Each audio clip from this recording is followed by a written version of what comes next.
নমস্কার বন্ধুরা, দেবশ্রী লাইফস্টাইলে একটু নতুন ব্লগ নিয়ে আপনাদের কাছে হাজির হয়ে গেলাম। আশা করি আপনারা সকলে খুব ভালো আছেন। আজকে হঠাৎ করে চলে এলাম কোথায় বলুন তো? বুঝতে পারছেন, এটা সেই দাদা বৌদি ব্যারাকপুরের। এসে ফার্স্টেই আমরা একটু অর্ডার করলাম স্টার্টারে কলমি কাবাব, চিকেন কলমি কাবাব। কাবাবটা এত সফট ছিল, এত সুন্দর ছিল। আর ওদের তো প্রত্যেকের ব্যবহার ভীষণ ভালো ছিল।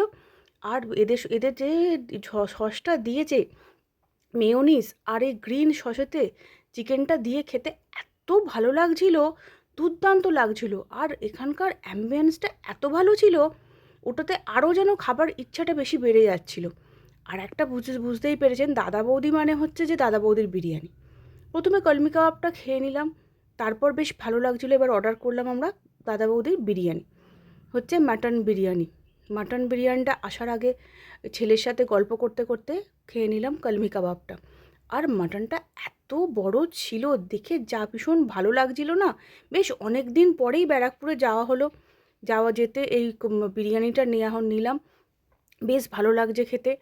বেশ মানে ওখানকার সবার সঙ্গে কথা বলতে বলতে পুনিত, আমি, আপনাদের দাদা সবাই মিলে বেশ কথা বলতে বলতে সময়টাও ভালো কাটছিল এবং খেতেও বেশ ভালো লাগছিল। আর বাঙালি মানেই তো হচ্ছে একটা বিরিয়ানি ভালোবাসা।